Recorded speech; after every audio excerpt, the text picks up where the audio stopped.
अल्लाहु रब्बु मुहम्मदिन सल्लल्लाहु अलैहि वसल्लम नहनु इबादु मुहम्मदिन सल्लल्लाहु अलैहि वसल्लम। कौसर व गंगा के इस हसीन संगम, हिंदुस्तान की गंगा जमुनी तहजीब के इस हसीन मरकज, शरीर और आत्मा के बीच संबंध को कुव्वत देने वाली इस पवित्र स्थल में तशरीफ लाए हुए तमाम ज़ायरीन, तमाम हाज़रीन का खुसूसियत के साथ इस मंच के बिफोर स्पीकर श्री स्वामी लक्ष्मी नारायण शंकराचार्य का हम तहे दिल से हार्दिक स्वागत करते हैं और अभिनंदन करते हैं। और मेरी अपील है, गुजारिश है स्वामी जी से कि हुजूर दाई इस्लाम शेख अबू सईद अदामल्लाहु ज़िल्लहु अलैना इस मुल्क में मजहब के नाम पर जो नफरतों का बाजार गर्म किया जा रहा है, इंसानियत के नाम पर हम मोहब्बत की फिजा हमवार कायम करने के लिए आगे बढ़े हैं। स्वामी जी आज हमारे इस बीच पधार कर, तशरीफ लाकर उन्होंने हम सब की हौसला अफजाई की है और मैं भविष्य में, फ्यूचर में उम्मीद करता हूं कि स्वामी जी अपने कीमती समय से हमारे इस मिशन में कुव्वत बख्शेंगे, ताकत देने की कोशिश करेंगे।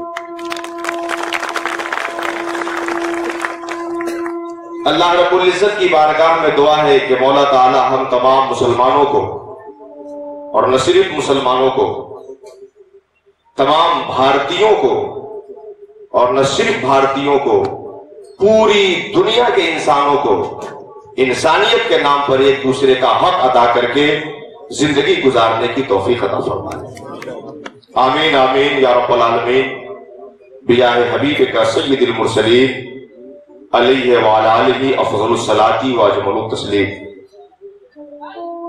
जिस बैनर के तहत हम लोग यहाँ जमा है, इकट्ठा है, बड़ा जामे है, अपने अंदर गहराई रखने वाला मजमून है। कौमी यकजहती conference, peace and harmony conference. कौमी यकजहती, पूरा मुल्क और मुल्क के रहने वाले तमाम लोग, हिंदू हो, मुस्लिम हो, सिख हो, ईसाई हो, जब तक हमारे शरीर का हर हिस्सा, हमारे शरीर का हर अंग दूसरे अंगों की खूबियां देखना शुरू न करे, तब तक हमारे इस शरीर में यकजहती कायम नहीं होती है। अगर इस शरीर के अंदर हम यकजहती को कायम करना चाहें तो आंख को समझना पड़ेगा कि कान के बगैर हम सुन नहीं सकते, कान को समझना पड़ेगा कि हम आंख के बगैर देख नहीं सकते।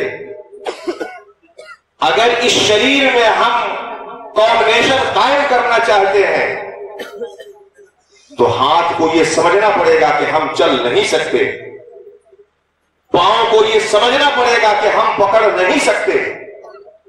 अगर हाथ सिर्फ अपने पकड़ने को देखे और पांव के चलने को न देखे, आंख सिर्फ अपने देखने की सलाहियत पे नाजा हो और कान के सुनने की शक्ति का एहसास न करे, तो इस शरीर के अंदर कभी भी यकजहती का क़याम नहीं हो सकता। अगर हम भारत में भारतवासी चाहते हैं कि यकजहती का कायम हो, यकजहती कायम हो, तो हिंदू भाइयों को मुसलमानों की खूबियां देखनी होगी और मुसलमानों को हिंदुओं की खूबियां देखनी होगी। जैसे शरीर में यकजहती कायम नहीं हो सकती दूसरे अंग की खूबी देखे बगैर, जब इस शरीर में छोटे से जिस्म में यकजहती का क़याम दूसरे की खूबी देखे बगैर नहीं हो सकता, तो इतने बड़े भारत मुल्क में यकजहती का क़याम दूसरे की खूबी देखे बगैर कभी नहीं हो सकता है। हमारी जिंदगी में जहां हरे रंग की जरूरत है, हमें जाफरानी रंग की जरूरत है। इसीलिए भारत का झंडा हरे रंग पे भी मुश्तमिल है, जाफरानी रंग पे भी मुश्तमिल है। लेकिन इस यकजहती के लिए, इस कॉम्बिनेशन के लिए, इस मुश्तरका हयात के लिए जो बुनियादी चीज है वो हमें एक दूसरों की सलाहियत को समझना। मैं तो बहुत ही छोटे लेवल पे समझाने की कोशिश किया, मैंने अपने शरीर को उदाहरण दे के आपके साथ। तौज़ीह के लिए मजीद इसमें आगे जाने की गुंजाइश नहीं है। एक बात समझाकर यह फलसफा वाज़ेह कर दूं कि दूसरे की खूबी देखे बगैर यकजहती का क़याम नहीं हो सकता। कक्षा 3 में जब मैं पाठशाले का विद्यार्थी था, स्कूल में पढ़ता था, तो जो पुस्तक पढ़ाई जाती थी हमारे क्लास में, उसमें एक बड़ा अच्छा मजमून था, सब्जेक्ट था। वो वाकई आपसे शेयर करता हूं और यकजहती की बुनियाद किस बात पे है वो बुनियाद शेयर करने की, समझाने की कोशिश करता हूं।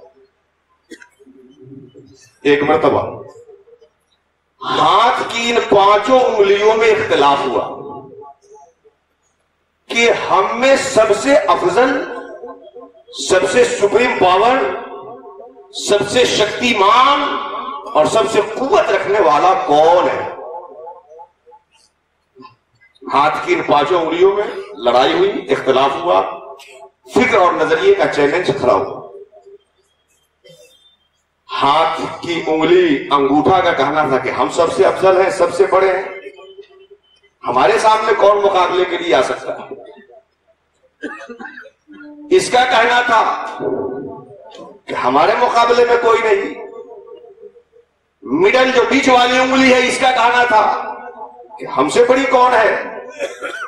सारी उंगलियां आपस में एक दूसरे से अपने आप को बड़ी बनाने में लगी हुई थी। इख्तिलाफ बढ़ गया। सब लोग कोर्ट में दायर किए गए मुकदमा, सब लोग काजी के पास हाजिर हुए, जज के पास जजमेंट के लिए सामने हुए। जज ने थंब से पूछा, अंगूठे से, तुम्हारी क्या दलील है इस बात पे कि तुम उंगलियों में सबसे शक्तिमान हो, सबसे महान हो। अंगूठे ने कहा, जज साहब, हमारी शक्ति आप क्या पूछना चाहते हैं। मैं तो वो हूं जो एक लम्हे में अनपढ़ को पढ़ा लिखा बना दिया करता हूं। हमारी शक्ति के बारे में आप क्या सवाल मुझसे करने आए हैं, प्रश्न कर रहे हैं।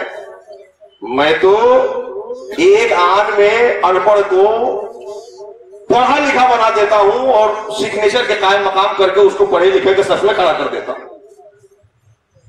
अच्छा, इस शहादत की उंगली से जज ने पूछा, तुम्हारी क्या दलील है सबसे बड़ी होने की, सबसे अफजल होने की, शक्तिमान और महान होने की। ये बीच वाली उंगली, शहादत की उंगली कहती है कि अभी स्वामी जी ने बताया कि संसार की सबसे बड़ी सदाकत, सत्यता यह है कि ला इलाहा इल्लल्लाह, जो जात इस संसार के लिए रचयिता है, रचने वाली है, रचनाकार है, उसके अलावा पूछ के लायक कोई नहीं है। इस बड़ी सदाकत की गवाही देने के लिए मुझे सहारा लिया जाता है, मेरे बगैर ये गवाही पूरी नहीं होती। मेरा सहारा लेकर मुझे उठा करके इस सदाकत का ऐलान किया जाता है और इसके लिए मुझे झंडा और आलम बनाया जाता है। जज ने कहा, मिडल साहब आप अपनी दलील बताइए। बीच वाली उंगली कहती है, मुझे भी दलील देने की कोई जरूरत है क्या। बीच वाली उंगली कहती है, मुझे भी अपनी दलील देने की कोई जरूरत है। अंधे को ही बुला करके पूछवा लीजिए, अगर बराबर से ले जाए अपने हाथ को तो पता चल जाएगा कि बीच वाला कौन है। सबसे नज ने सबकी दलील पूछी, सबने अपनी अफजलियत की, अपने शक्तिमान और महान होने की दलील दे दी। जज होता ही वही जो चालाक हो, होशियार हो, सबके जजमेंट कर सके, फैसला सुना सके। सबकी दलील सुनने के बाद जज ने कहा, एक रसगुल्ला लाया जाए। प्याली में सामने रसगुल्ला लाया गया। जज अंगूठे से मुखातब हो गए, कहता है, जनाब अंगूठा साहब, आप तो बड़े विद्वान, ज्ञानी महान है, एक आन में बेपढ़े को पढ़ा लिखा बना देते हैं। जरा इस रसगुल्ले को उठा के दिखाइए तो। अब अंगूठा कभी इधर से लग रहा है तो रसगुल्ला उधर जा रहा है, उधर से लग रहा है तो रसगुल्ला इधर भाग रहा है। पूरी कुव्वत आजमा करके जब हार गया, थक गया, जज साहब मैं तो नहीं उठा पा रहा। दूसरे से मुखातब होकर जज ने कहा तुम जरा उठा के दिखाओ। ये भी अपनी काबिलियत पे नाजा, रसगुल्ले को इधर से उठाए तो रसगुल्ला उधर चला जाए, उधर से उठाए तो इधर चला आए। पांचों से कहा सब इधर से उधर करते रहे, रसगुल्ला किसी से नहीं उठा।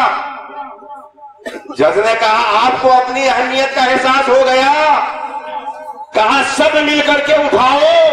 जब सारी उंगलियां मिलकर रसगुल्ले को उठाती है तो एक एक तौर पर जो रसगुल्ला नहीं उठ पा रहा था सब मिलकर के रसगुल्ला उठा लेती है। और जज ने बता दिया तुम अकेले कुछ नहीं हो, तो मिल जाओ सब कुछ बन जाओगे।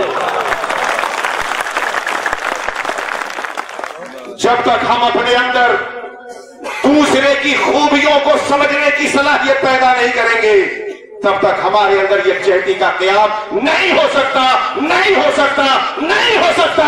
मुल्क तो दूर की बात है, घर में नहीं हो सकता, परिवार में नहीं हो सकता। अच्छा, जब एक दूसरे की खूबी को मानने की बात आ गई तो इस वक्त जो बड़ा सख्त और सबसे सब अहम इतराज है जिसके ऊपर स्वामी जी ने बड़ी मुफस्सल गुफ्तगू की है, बड़ी मुफस्सल गुफ्तगू की है, और वक्त भी इजाजत नहीं देता अब मजीद गुफ्तगू के लिए, मगर मैं बिरादराने वतन से कहना चाहूंगा कि आप इस मजहब इस्लाम को और मुसलमानों की हकीकी तशबीह को उन तालाब के मरे हुए मछलियों से समझने की कोशिश न करें जो इस्लाम के चश्मे शाफी में वबाई अमराज की बुनियाद पे मर करके मुसलमानों का नाम बदनाम कर रहे हैं। इस्लाम समझना हो तो कुरान से और मोहम्मद रसूलुल्लाह की जिंदगी से समझना, मोहम्मद रसूलुल्लाह की जीवनी से इस्लाम को समझने की कोशिश करें। कुरान ने तो हम मुसलमानों को संदेश दिया है, अल्लाह ने हमें पैगाम दिया है कि अल्हम्दुलिल्लाह रब्बिल आलमीन, तुम्हारा रब अल्लाह है, तुम्हारा माबूद अल्लाह है जो आलमीन को खिलाने वाला है, और हमारे रसूल रहमतुल लिल आलमीन बनकर के आए हैं। एक सवाल मैं आपसे करता हूं, तमाम बिरादरान वतन से, किसी भी धर्म से ताल्लुक रखने वाले हो, हम जिसे पूछते हैं अपनी इस्तिलाह और टेक्निक के एतबार से लफ्ज़ अल्लाह से ताबीर करते हैं। आप पूछते हैं उसी जाते वाजिब को, ईश्वर, परमात्मा, भगवान, आप अपनी इस्तिलाह के एतबार से गौर या और भी कोई लफ्ज इसके लिए ला करके उस जाते वाजिब की ताबीर करें। लेकिन मैं कहना चाहूंगा हम मुसलमान अल्लाह को पूछते हैं, और जो लोग अल्लाह के नाम से उसे नहीं पूछते, अल्लाह जैसे हमें खिला रहा है अल्लाह उन्हें भी खिला रहा है। आप जिस जात को ईश्वर के नाम से पूछते हैं वो ईश्वर आपको भी खिला रहा है और उसे भी खिला रहा है कि ईश्वर के नाम से उसे नहीं पूछता।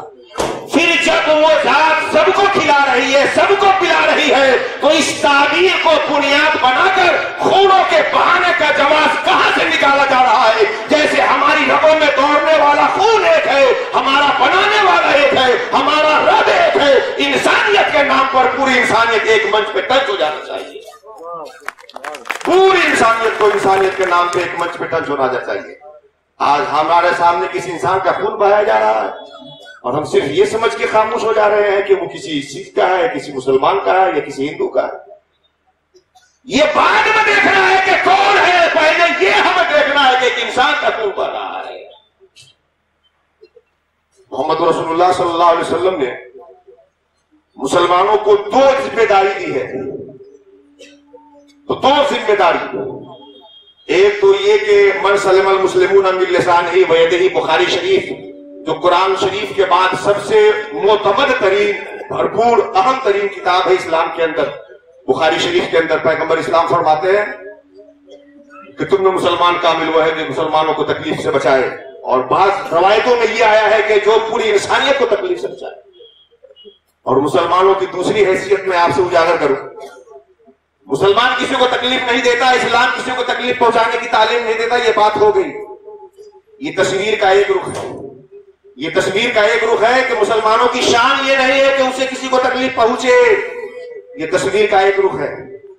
मैं तस्वीर के दूसरे रुख की तरफ आपको मुतवज्जह करता हूं और पूरी तवज्जो चाहता हूं। बुखारी शरीफ की हदीस है, हजरत अब्दुल्लाह इब्न उमर रवायत करते हैं, पैगंबर सल्लल्लाहु अलैहि वसल्लम अपने साथियों के साथ बैठे थे। प्रोफेट जनाब मोहम्मद रसूलुल्लाह सहाबा से पूछते हैं कि जंगल में एक ऐसा दरख्त है जिसकी मिसाल मुसलमानों जैसी है, बताओ तो वो कौन दरख्त है। प्रोफेट मोहम्मद सल्लल्लाहु अलैहि वसल्लम अपने साथियों से पूछते हैं कि दरख्तों में, जंगल में एक दरख्त है, आबादी में, जंगल में, जिसकी जिसकी मिसाल मुसलमान की तरह है, बताओ वो कौन दरख्त है। फहद सुनी माँ है, या बताओ वो कौन है। साहबा कहते हैं या रसूलल्लाह वो है, वो है, वो है, वो है। सरकार कहते हैं ना, आखिर में जाके फरमाते हैं कि है नखला, दरख्तों में से एक दरख्त खजूर है जिसकी मिसाल मुसलमानों की तरह है।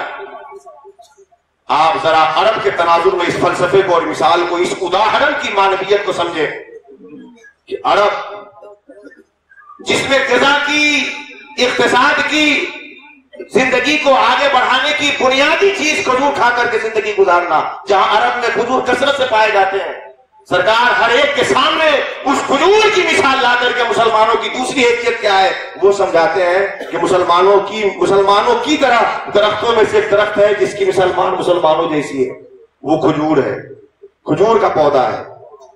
हमारी और आपकी जात को हमारे नबी ने और हमारी जिम्मेदारी को प्यारे आका ने खजूर की दरख्त को हमारी जिम्मेदारी से मुशाबे दिया और हमसे तशबीह दिया। खजूर के दरख्त को देखा है आपने? खजूर का दरख्त, उसकी डाल काट करके ले आइए तो उसके पत्तों का काम है कि आप उससे चिटाई बीन करके घर में आराम से बैठ सकते हैं। खजूर की दरख्त पत्ते निकाल लेने के बाद शाख में जो डंडी बचती है, क्लासरूम में उस्ताद बदमाश बच्चों के इस्तेमाल के लिए भी काम में लाता है। मिसवाक के तौर पर आप अपने मुंह में भी इस्तेमाल कर सकते हैं। तो पत्ती भी इस्तेमाल में आ गई, उसकी डंडी भी इस्तेमाल में आ गई, दोनों नफा दे रहे हैं। खजूर का जो तना होता है, जिस जमाने में आरसीसी बिल्डिंग के सामने इस मानवीयत को न समझ पाए, लेकिन पुराने जमाने के मकानात जिसमें खजूर के तने को लगा के घर बनाते थे, इस अहमियत को समझ सकते हैं। तो खजूर का जो तना होता है, स्टीम, ये भी लोगों को नफा पहुंचाने वाला, उसका जो फल होता है वो भी नफा पहुंचाने वाला, उसकी जो पत्ती होती है वो भी नफा पहुंचाने वाली, उसकी जो डंडी होती है वो भी नफा पहुंचाने वाली। तो सिर्फ यही नहीं कि मुसलमान तकलीफ नहीं पहुंचाता, मुसलमानों की जिम्मेदारी तो वो है कि जिस समाज में हो, जिस सोसाइटी में हो, जहां हो, जिस हद तक हो सके, जैसे खजूर नफा पहुंचाने वाला होता है, मुसलमान समाज को नफा पहुंचाने वाला होना चाहिए। अगर हम इस रविश पे आ जाए और इस जिम्मेदारी को समझ लें तो घर में जो चीज काम की न हो वो फेंक भी दी जाती है। घर में जो चीज जरर ना दे, नफा ना दे, उसको रखते भी नहीं है। लेकिन घर में जो चीज जरर ना दे और नफा पहुंचाए, उसको घर से निकाला नहीं जाता, घर में हिफाजत किया जाता है। हम कौमों को नुकसान भी ना पहुंचाए और नफा भी पहुंचाए तो दुनिया की कोई कौम हमें अपने पीठ से निकालना पसंद नहीं करेगी, अपने सरों पे बैठाना पसंद करेगी। लेकिन हमें अपनी जिम्मेदारी को समझना होगा, हमें इस्लाम और इस्लाम की सही तालीमात को समझना होगा और सिर्फ जबान से इस्लाम लोगों के सामने पेश करने के बजाय अपने किरदार और अमल से इस्लाम को पेश करना होगा। जो हुजूर दाई इस्लाम का मनसब है, इस खानकाह का मिशन है, ख्वाजा गरीब नवाज का मिशन था और मोहम्मद रसूलुल्लाह के सच्चे पैरोकार का मिशन है।